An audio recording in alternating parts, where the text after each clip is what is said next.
대한민국은 2022년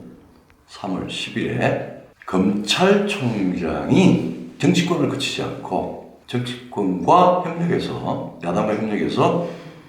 11개월 만에 대통령이 됐습니다. 사실상 검찰총장을 하면서 여러 가지 처음에는 야당으로부터,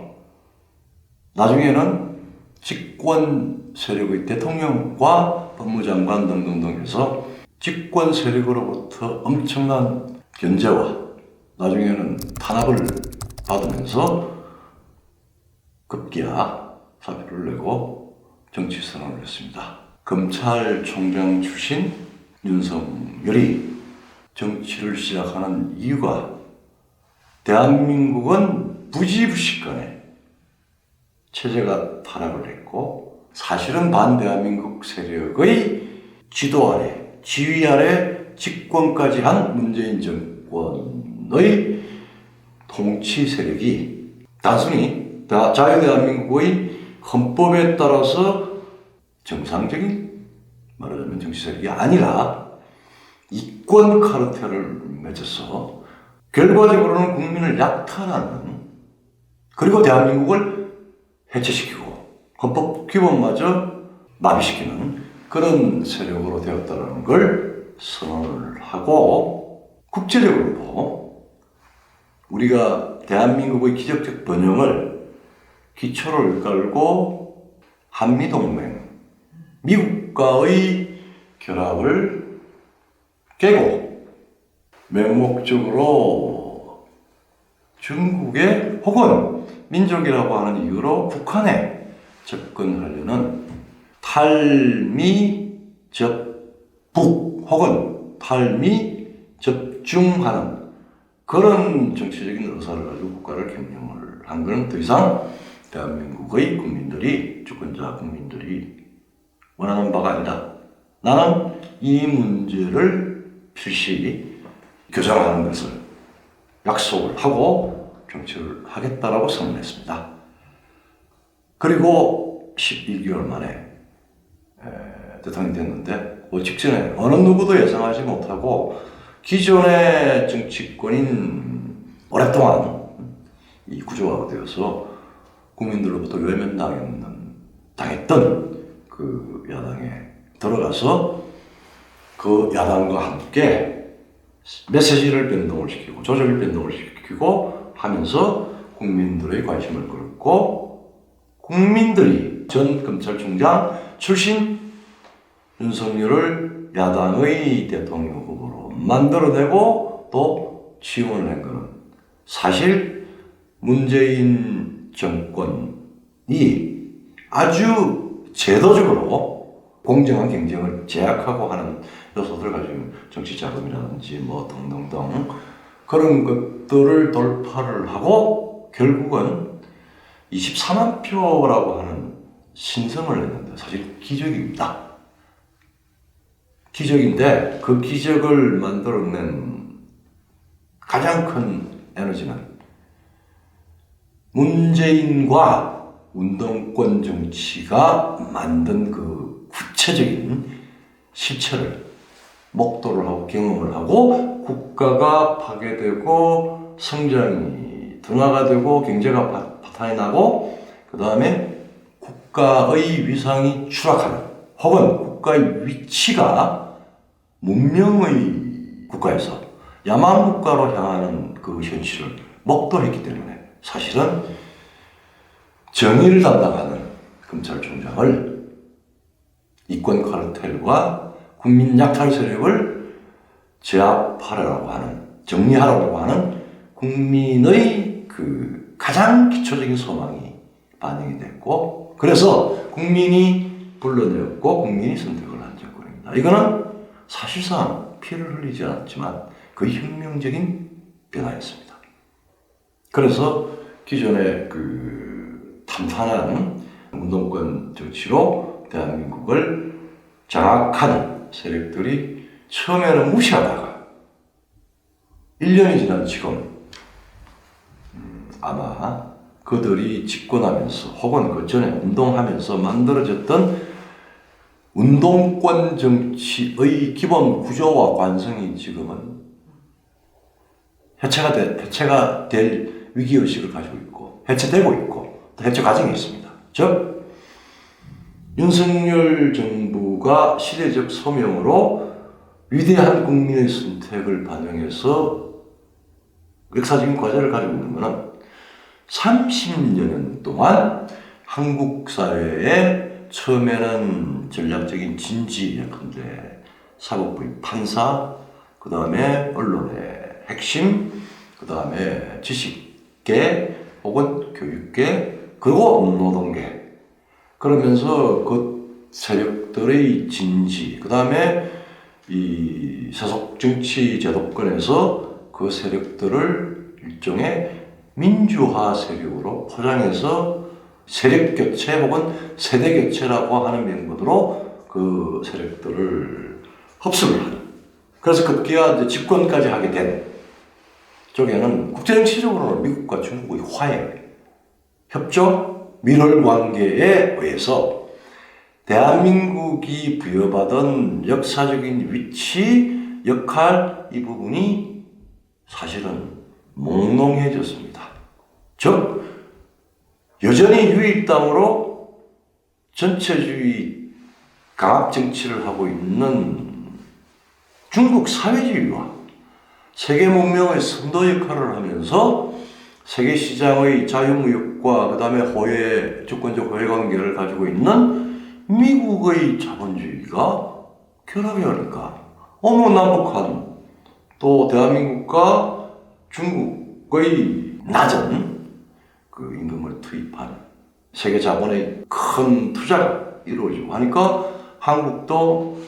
세계사적인 추세에 따라가서 1992년 냉전 종식 직후에 구소련 다음으로 바로 관계 정상화를 했고, 그 다음에 대한민국은 명실공히 정권의 평화적 교체가 되는 민주국가로 태어났고, 국제적으로는 풀 디모크라시, 완전한 민주주의 국가로서 국제적인 역할을 하고, 이러다 보니까 사실은 친북, 그 다음에 친전체주의 세력들이 그 자신들이 가지고 있었던 위장된 그들의 실체가 사실은 국민들로부터 이제는 더 이상 공산주의가 존재하지 않아. 미국과 중국이 저렇게 잘 움직이는데 우리도 그게 쫓아가야지. 그렇게 해서 대한민국이 성립되면서부터 지금까지도 맡고 있는 세계 지정학적인 위치라고 하는 건 냉전의 전초국가였습니다. 자유문명의 프론티어 역할을 했는데 그걸 다 잊어버리고 있는 상황에서 문재인 정부가 집권을 했고, 그 사이에 국가의 자유민주주의적 국가 체제적 정체성 6.25라고 하는 피를 흘려서 골짜기를 만들고 우리 사드파라고 하는 땀으로 강을 이룬 대한민국의 기적 같은 번영, 이걸 한꺼번에 다 무산시킬 수 있는 헌법은 마비시키고 국가는 이완되고 해체되고, 그리고 그 사이에 집권한 소위 자칭 민주화 세력, 자칭 진보 세력, 사상이나 이념 세력이 아니라 뭉쳐서 자기들의 이익을,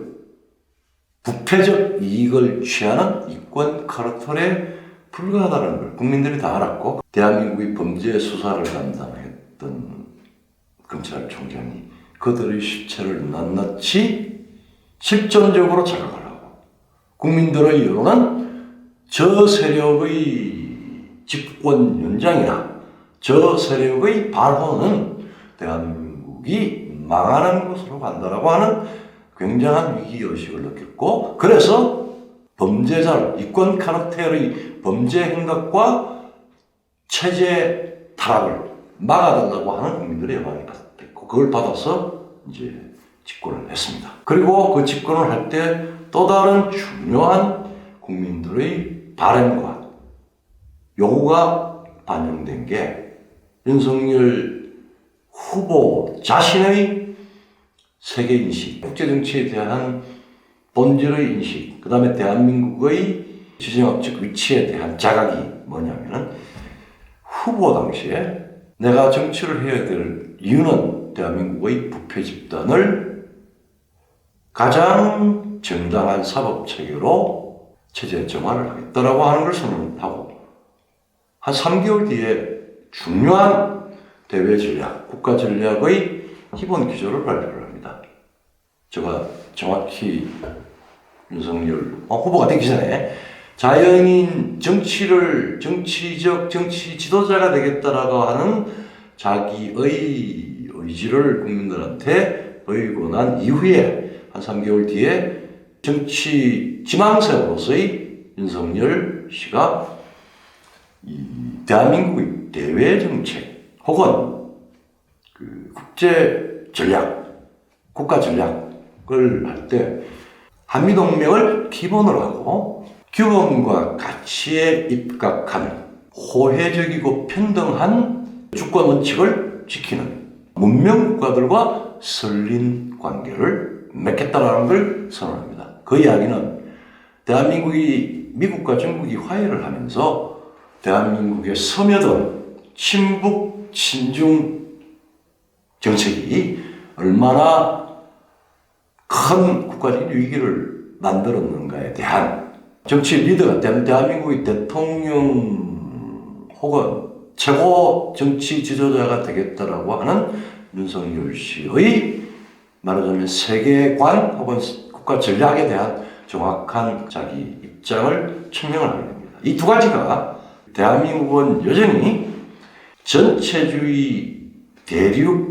삼각동맹, 지금은 중국이 제1국가로 등장을 했고 그 뒤에 푸틴이 따르고 그 다음에 그 앞에 제일 앞에서 전초에서 도발을 일삼는 우리 같은 민족이지만 북한, 북조선 인민공화국, 이 삼각동맹에 합류하겠다라고 하는 것은 망상이야. 이건 있을 수 없는 일이야. 이거는 국가를 발전시키는 게 아니라 국가를 파괴하거나 혹은 전체주의 삼각동맹의 심부름꾼이 되는 시대착오적인 생각이라고 하는 걸 사실은 염두에 두고 한 발언으로 많은 국민들은 받아들여졌고, 대한민국은 다시 더러운 부패 세력과 이념을 내세워서, 그럴싸한 이념을 내세워서 부패를 일삼고 이권을 찾아 쫓는 카르텔이 아닌 열심히 개인이 독립되고 자유롭게 창조적인 열정을 다해서 타락하고 냉소적이고 분열되어 있던 야당에 자극을 주고 국민들의 호응을 받고, 그래서 그 야당을 바꾸면서 그 대통령이 됐습니다. 그런 배경에서 윤석열 정부가 태어났습니다.